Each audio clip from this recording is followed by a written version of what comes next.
Halo, Assalamualaikum warahmatullahi wabarakatuh. Perkenalkan, nama saya Ahmad Faisal Fadli. Saya dari Prodi Manajemen dengan nomor induk mahasiswa 28921-50311. Sini saya ingin menjelaskan tentang ulangan tengah semester Bahasa Indonesia dengan dosen pembimbing yaitu Bu Sulistiowati MPD. Tentang pengertian diksi. Diksi, menurut Kamus Bahasa Besar Bahasa Indonesia, adalah pilihan kata yang tepat dan selaras atau dalam penggunaannya untuk mengungkapkan gagasan sehingga diperoleh makna tertentu seperti yang diharapkan. Pilihan kata atau diksi mencakup cara pemilihan kata-kata mana yang harus dipakai untuk mencapai suatu gagasan, bagaimana menggunakan ungkapan, dan atau gaya mana yang paling baik digunakan dalam suatu situasi.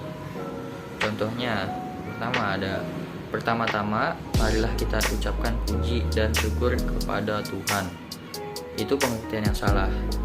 Dan yang benar adalah pertama marilah kita ucapkan puji dan syukur kepada Tuhan. Jadi kalimat pertama-tama, tamanya itu tidak usah dipakai. Jadi seperti pertama saja yang dipakai dalam kalimat diksi. Kedua ada makna denotasi. Makna denotasi merupakan kata yang bersifat umum dan langsung menunjukkan makna yang sebenarnya berdasarkan kamus atau ejaan yang disempurnakan atau bermakna lugas. Contoh kata denotasi seperti Budi makan wortel agar matanya lebih sehat. Kata makan dalam kalimat di atas memiliki arti sesuai dengan Kamus Besar Bahasa Indonesia, yaitu bermakna memasukkan sesuatu ke dalam mulut, dikunyah, atau ditelan. Ciri-ciri dari makna denotasi diantaranya: 1. Makna yang sesuai dengan apa adanya. Yang kedua, ada arti kata secara objektif. Yang ketiga, ada makna konseptual.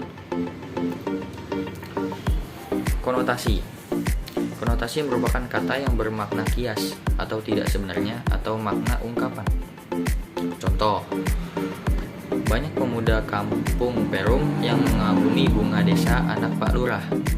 Konotasi dibagi menjadi dua. Yang pertama ada konotasi positif, yaitu konotasi yang mengandung nilai rasa lebih tinggi, baik, halus, sopan, dan menyenangkan.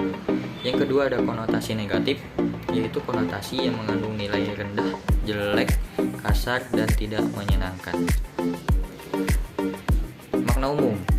Makna umum adalah makna yang memiliki ruang lingkup dan cakupan yang luas dari kata yang lain. Makin luas ruang lingkup suatu kata, maka makin umum sifatnya. Makin umum suatu kata, maka terbuka kemungkinan salah paham dalam pemaknaannya. Contoh soal. 1. Ada Maskur senang makan buah-buahan segar. Yang kedua ada tukang palak itu sering memalak kendaraan umum yang melintas. Yang ketiga ada anak yang cacat fisik dan mental itu tidak punya harta. Itu merupakan contoh makna umum. Makna khusus. Makna khusus adalah makna yang memiliki ruang lingkup cakupan yang sempit dari kata yang lain. Makna khusus lebih rinci dalam menyampaikan gagasan, sehingga kelayakan yang mendengar maupun yang membaca lebih mengerti dalam memahami kata-kata tersebut. Contoh yang pertama ada Maskur senang makan mangga segar. Yang kedua, tukang palak itu sering memalak bis Kopaja yang melintas. Yang ketiga ada anak yang cacat fisik dan mental itu tidak punya rumah. Jadi makna khusus dan makna umum hampir sama, cuma ada bedanya. Sinonim. Sinonim berasal dari bahasa Yunani yaitu shin atau dengan dan ononom atau nama. Jadi sinonim adalah kata-kata yang memiliki kesamaan arti secara struktural atau leksikal dalam berbagai urusan kata-kata sehingga memiliki daya tukar atau subsidi. Jenis-jenis sinonim ini terbagi menjadi 3. Yang pertama ada sinonim selingkuh atau kata-kata yang dapat saling mengganti dalam satu konteks kebahasaan tertentu secara struktural dan leksikal. Contohnya lemah atau lemas. Kedua ada sinonim mutlak, yaitu kata-kata yang dapat bertukar tempat dalam konteks berupa kebahasaan apapun tanpa mengubah makna struktural dan makna leksikal dalam. Contohnya ada laris atau laku. Ketika ada sinonim netral atau sinonim yang dapat digunakan dalam satu kalimat yang sama. Contohnya tembok sama dengan dinding, rumah kami berwarna hijau. Dia sangat pandai atau pintar dalam pelajaran fisika. Ya, mungkin itu saja yang bisa saya jelaskan. Kurang lebihnya saya mohon maaf bila ada kekurangan. Saya undur pamit diri. Wabillahi taufiq wa hidayah. Wassalamualaikum warahmatullahi wabarakatuh.